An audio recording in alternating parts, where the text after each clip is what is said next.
오늘 우리에게 주시는 하나님 말씀은 창세기 41장 1절에서 13절입니다. 만 2년 후에 바로가 꿈을 꾼즉 자기가 나일 강가에 서 있는데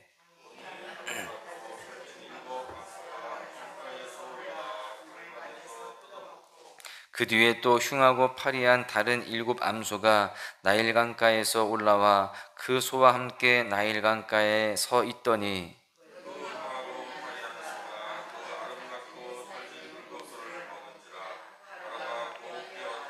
다시 잠이 들어 꿈을 꾸니 한 줄기에 무성하고 충실한 7 이삭이 나오고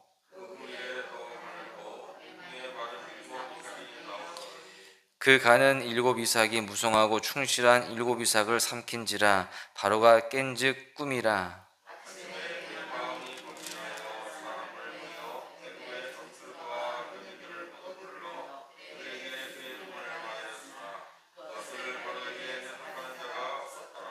술 맡은 관원장이 바로에게 말하여 이르되 내가 오늘 내 죄를 기억하나이다.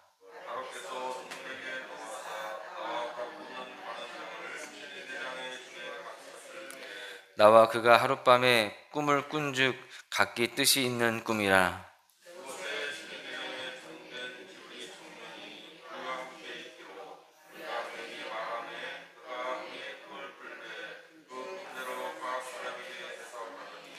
그 해석한 대로 되어 나는 복직되고 그는 매달렸나이다.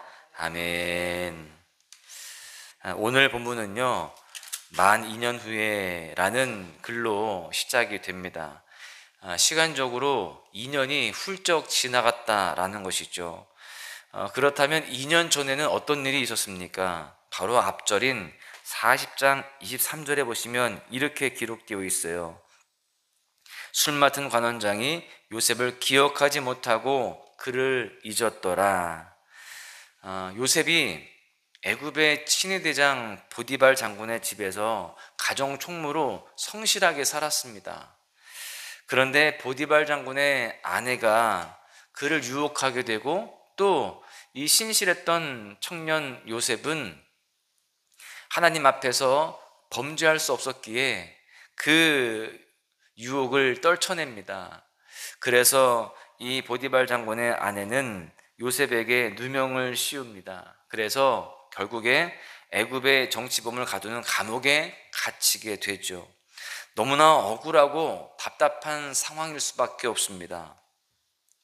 그런 가운데 하루는 감옥에 갇혀있던 술 맡은 관원과 떡 맡은 관원이 꿈을 같이 꾸게 되는데요. 요셉은 이 꿈들을 해몽을 해주게 됩니다. 술 맡은 관원장은 사흘 안에 복직이 되고 떡 굽는 관원장은 죽임을 당할 것이다 라는 해석이었어요. 그리고 그 해석대로 되어질 때에 요셉은 술 맡은 관원장에게 간청합니다. 40장 14절에 보시니까 당신이 잘 되시거든 나를 생각하고 내게 은혜를 베풀어서 내 사정을 바로에게 아뢰어 이 집에서 나를 건져 주소서. 그 당시 이 술 맡은 관원장의 그 직책은요, 지금으로 말하면 거의 경호실장과 같은 직책이었습니다. 그런 그가 바로에게 자신의 사정을 아뢰어 준다면 이 억울함에서 풀려날 수도 있겠다라는 그런 기대감을 요셉은 하게 되었던 것입니다. 그런데 이 술 맡은 관원장은 요셉을 기억하지 못하게 됩니다. 40장 23절에 보시면 술 맡은 관원장이 요셉을 기억하지 못하고 그를 잊었다라고 되어 있죠. 그리고 나서 바로 다음 장인 오늘 본문 41장 1절로 넘어와서 만 2년 후에는 이렇게 되어 있어요. 그러니까 지금 이 한 절 차이에는 2년이라고 하는 갭이 있는 거예요. 지금 요셉이 잊혀진 지 2년이나 지났습니다. 요셉의 입장에서 생각을 해보면 그 2년의 세월은 너무나도 답답하고 힘든 시간일 것입니다. 군대 2년도 참 길더라고요. 저는 2년 좀 더 했지만 2년이 금방 가지 않더라는 겁니다. 여러분, 이러한 요셉의 상황 속에서 본문이 강조하는 것이 무엇일까요? 우리에게 주는 교훈은 무엇일까요? 첫 번째는 세상에서 잊히는 것도 은혜다라는 겁니다. 요셉이 그 애굽의 왕 바로 앞에 섰을 때 나이가 30입니다. 감옥에서 2년을 있었으니까 요셉이 술 맡은 관원장과 약속을 할 때는 대략 28세로 볼 수 있습니다. 한창 꿈을 꾸고 역동적으로 사회생활을 해나가야 할 그 나이 28살에 요셉의 인생은 꼬이고 꼬여있는 상태입니다. 점점점 어둠 속으로 내려가는 것과 같은 그런 상황이라는 거예요. 풀리지 않는 실테라와 같은 그러한 상황 속에서 이 요셉은 절망할 수밖에 없었을 것입니다. 형들에게 팔렸죠. 또 인신매매 당하고 노예가 되고 억울하게 감옥에 갇히고 믿었던 술 많은 관원장은 자신을 잊어버렸습니다. 그리고 언제 끝날지 모르는 그런 상황이 그를 더 힘들게 했을 거예요. 지금 요셉은요, 아버지에게는 죽은 아들이고요, 형들에게는 팔아버려서 이제 생각하고 싶지도 않은 그러한 존재였고요, 보디발에게 요셉은 괘씸한 죄인이었고 술 맡은 관원장은 그를 생각하지도 못하는 그러한 아무것도 아닌 존재가 되어 있습니다. 감옥에 갇혀 있는 그 어둠 속에 있는 이 요셉을 기억하는 사람은 없는 거예요. 사람들에게 철저하게 잊혀진 존재가 되었다라는 것입니다. 그런데요, 우리가 이 말씀을 잘 묵상해 보시면 만약에 이 술 맡은 관원장에게 잊혀진 이 2년의 시간이 없었다라고 한다면 어땠을까요? 만약에 술 맡은 관원장이 출소하자마자 요셉을 기억해 가지고 바로에게 그 요셉의 억울함을 풀어줬다라고 한다면 어떻게 되었겠냐고요. 다시금 보디발의 집에 갈 수도 없습니다.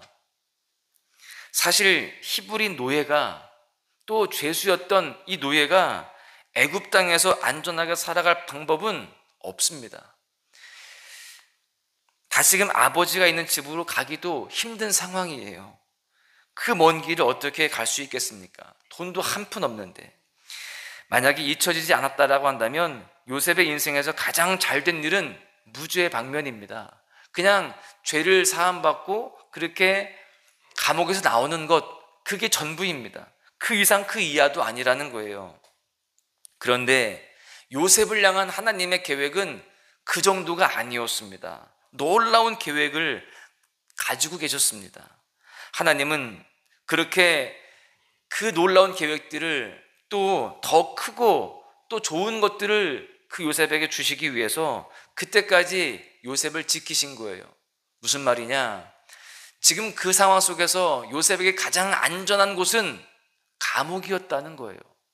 먹여주고 재워주고 지켜주는 거예요. 그 시간은 하나님의 때를 기다리는 시간이었고요, 단련되는 시간이었습니다. 하나님의 꿈을 성취하기 위한 그런 학교였다는 것입니다. 그렇습니다. 그 2년의 시간은 잊혀진 시간이 아니라 준비되는 시간이었습니다. 때로는 내가 생각하는 대로 인생이 풀리지 않아서 답답하기도 합니다. 세상에서 잊히는 존재가 된 것 같아서 힘들기도 합니다. 그러나 하나님은 여전히 살아계십니다. 그리고 나를 향한 분명한 하나님의 뜻을 이루어가고 계신다라는 사실입니다. 그 사실을 우리는 기억해야 되는 거예요. 우리는 인생의 의미를 속도에 두면 안 되는 것입니다. 하나님은 하나님의 때에 하나님의 방법으로 우리의 인생을 이끌어 가실 것이기 때문에 그렇습니다. 빨리 간다고 되는 게 아니에요. 하나님은 스데반과 야고보를 너무 이른 나이에 데려가셨습니다. 예수님 역시 불과 3년 동안만 공적 사역을 하셨죠. 세례 요한은 젊은 나이에 참수형을 당했습니다. 반면에 아브라함은 약속을 받은 이후에 25년이나 지나서 아들을 낳았어요. 다윗 역시 왕으로 기름 부음을 받은 이후에 실제적으로 왕이 되는 데는요, 오랜 시간을 견뎌내야만 했습니다. 여러분, 시간은 하나님께 속해 있습니다. 어떤 사람에게는 너무나 빨리, 어떤 사람에게는 너무 더디게. 여러분, 하나님의 시간표 속에 있는 거예요. 시간의 주관자는 바로 하나님이심을 우리는 잊으면 안 되는 겁니다. 우리가 할 일은 매일의 그 시간을 하나님께 맡기고 그 하루하루 믿음으로 살아내는 것입니다. 하루를 승리하지 못하고 인생을 승리할 수 없습니다. 무엇인가 의미 있는 존재가 되기를 바랄 것이 아니라 오늘 의미 있는 삶을 살아가면 되는 것입니다.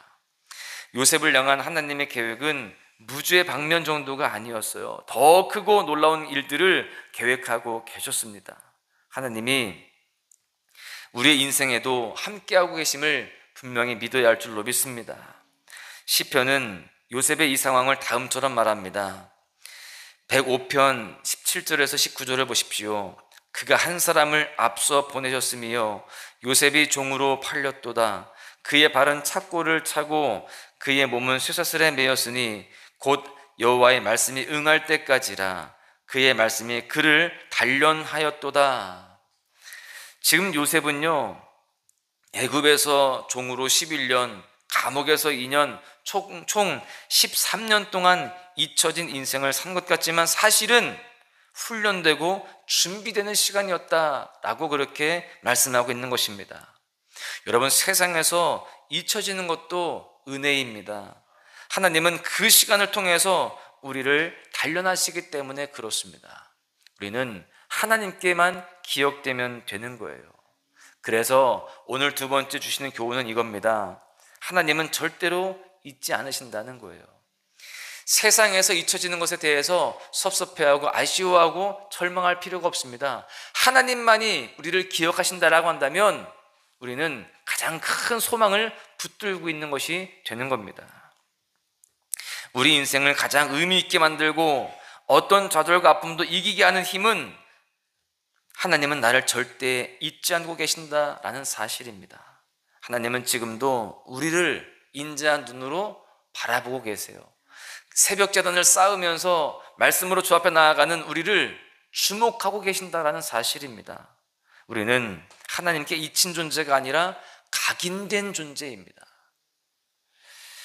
요셉의 삶에는 인생을 결정짓는 총 3번의 꿈이 있었습니다. 첫 번째는 요셉이 아버지의 집에 있을 때 그때 꾸었던 자신의 꿈이죠.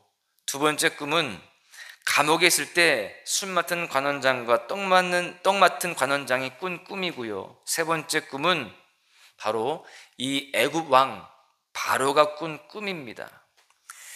이로써 우리는 위대한 하나님의 섭리를 발견할 수 있는데요. 꿈을 꾼 사람은 서로 다릅니다.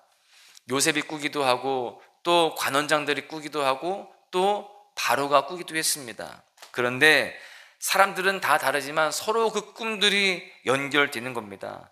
그 꿈들이 하나님의 계획 속에서 서로 연결되고 확장되어져 가면서 하나님의 뜻이 성취가 되어져 가는 것입니다. 꿈은요, 무의식적인 행위입니다. 내가 의지적으로 할 수 있는 것이 아니라는 거예요. 여러분, 무슨 말입니까? 하나님은 모든 의지가 잠든 그 시간에도 하나님의 일을 성취하고 계신다는 거예요. 꿈속에서도 우리를 찾아와 주시고 일하신다는 겁니다. 우리가 다 잠들어 있고 우리 의식이 없는 상태에서도 하나님은 일하고 계신다는 것이죠. 특별히 3명의 꿈을 통해서 하나님의 일을 진행시켜 가십니다. 세상의 주관자이신 하나님을 믿는다면 우리는 불안해할 필요가 없습니다. 우리의 의식에 잠들어 있는 그 상황 속에서도 하나님은 일하고 계시고 또 각자 다른 사람들을 통하여서 그렇게 모든 것들을 연결해 가시는 것을 보시면 우리는 놀라지 않을 수 없어요. 우리는 그 하나님을 의지하면 되는 것입니다. 하나님을 의지하고 붙잡을 때에 우리의 삶은 점점 완성되어져 가고 하나님이 하실 일들을 보게 되는 것입니다. 요셉의 꿈은 요셉의 인생에서 가장 절망적인 순간에 성취가 됩니다. 감옥에서 그렇게 할 일 없이 2년을 보내는 요셉 입장에서는요, 미래에 대한 어떠한 꿈도 꾸기 힘든 상황입니다. 그야말로 절망이에요. 감옥처럼 캄캄합니다. 그런데 그때 하나님은 애굽의 그 어두운 감옥을 주목해 주시는 거예요. 다 잊은 것 같지만 하나님은 오히려 그를 주목하셨다라는 거예요. 바로가 꿈을 꾸죠. 예사롭지 않은 꿈인 것을 아는데 애굽의 점술가들과 현인들에게 말을 해도 아무도 해석하는 사람이 없는 겁니다. 그때 곁에 있던 술 맡은 관원장이 바로에게 말합니다. 9절에 보시면 술 맡은 관원장이 바로에게 말하여 이르되 내가 오늘 내 죄를 기억하나이다. 술 맡은 관원장은요, 새카맣게 잊고 있었던 2년 전의 일들을 떠올리게 된 겁니다. 어찌 보면 이 술 맡은 관원장에게 있어서는요, 흑역사입니다. 떠올리고 싶지 않은 그런 과거일 수 있어요. 그런데 떠올리게 하는 거예요. 누가 하셨습니까? 하나님이 하신 거예요. 기억을 잊어버리는 것도, 또 기억이 되살아나는 것도 인간의 의지로 되는 게 아닙니다. 하나님이 하신 일이죠. 요셉의 스토리에서 기억함이라고 하는 중요한 모티브가 있습니다. 요셉은 술 맡은 관원장에게 나를 기억해 달라고 그렇게 요청하죠. 그런데 술 맡은 관원장은 그를 기억하지 못합니다. 그런데 이제 하나님이 그를 기억하게 하시는 거예요. 그 가운데에 하나님의 은혜가 요셉에게로 향하게 되는 겁니다. 회복의 은총, 또 하나님께서 그를 존귀하게 세우시는 그 일들이 이제 이루어져 가는 것입니다. 세상은 우리를 다 잊어도 하나님은 우리를 잊지 않으십니다. 우리가 망망대해 바다에 있든 깊은 지하 감옥에 있든 우리를 잊지 않으시는 거예요. 우리 인생 여정 가운데 하나님은 동행하고 계시고요, 또 그 가운데에 가장 좋은 길로 하나님의 계획대로 이끌어가고 계신다라는 것입니다. 콜럼버스는 날마다 산타 마리아호를 그렇게 운항할 때에 항해일지를 쓰는데요, 오늘 우리는 계속 항해를 했다라고 그렇게 기록을 했습니다. 그는 표류한 것이 아니라 계속 항해를 했다는 거예요. 다른 사람들이 볼 때는 다 표류한 것 같지만 자기 자신들은 항해를 했다는 거예요.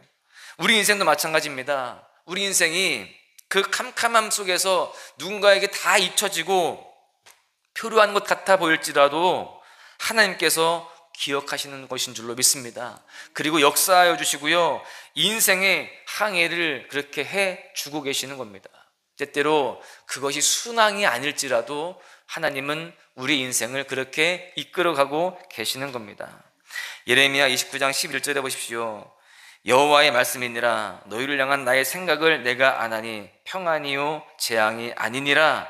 너희에게 미래와 희망을 주는 것이니라. 할렐루야. 하나님은 우리를 잊지 않고 기억하시고 생각하여 주십니다. 우리의 미래가 이제 희망으로 또 주님의 은혜로 채워지게 될 것입니다. 잊혀진 것과 같은 시간을 보낸다 할지라도 우리는 하나님이 날 기억하심을 믿고 하나님 안에서 살아가시기를 바랍니다.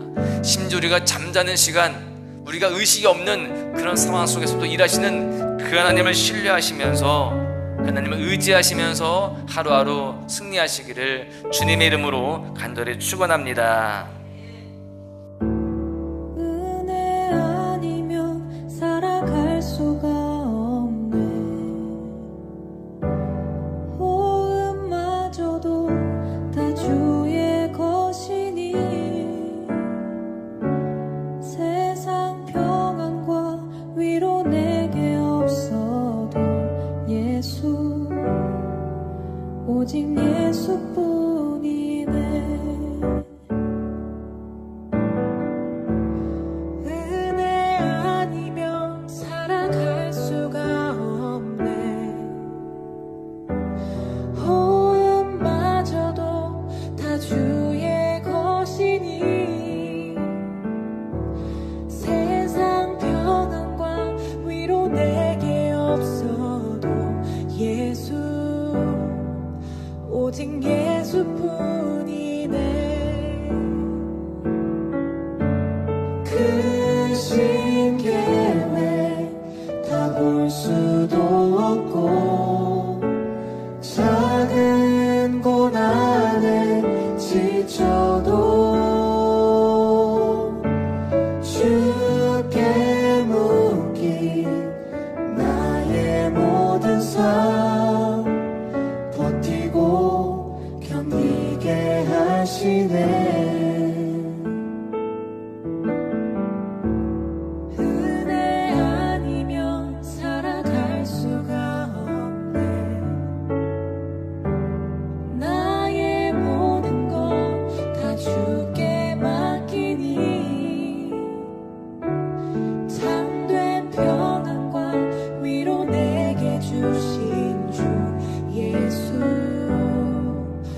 오직 예수뿐이네.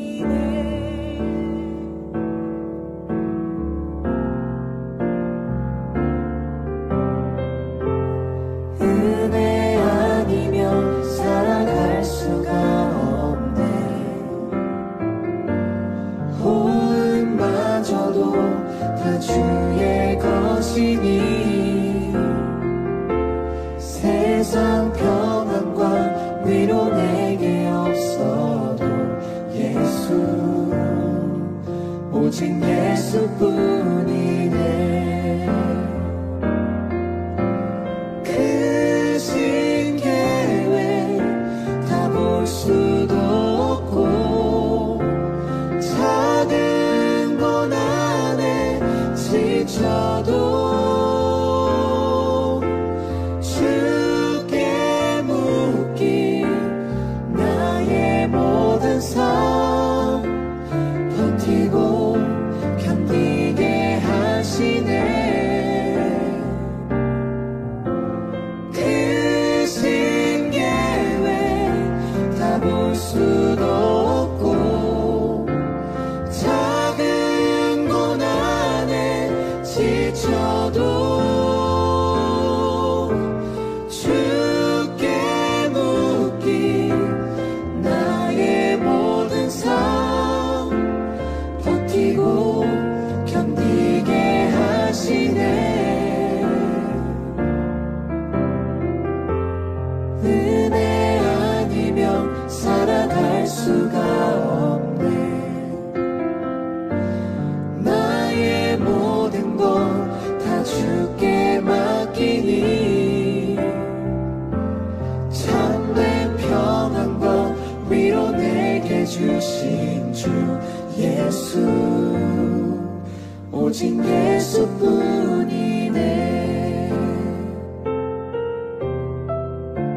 참된 평안과 위로 내게 주신 주 예수 오직 예수뿐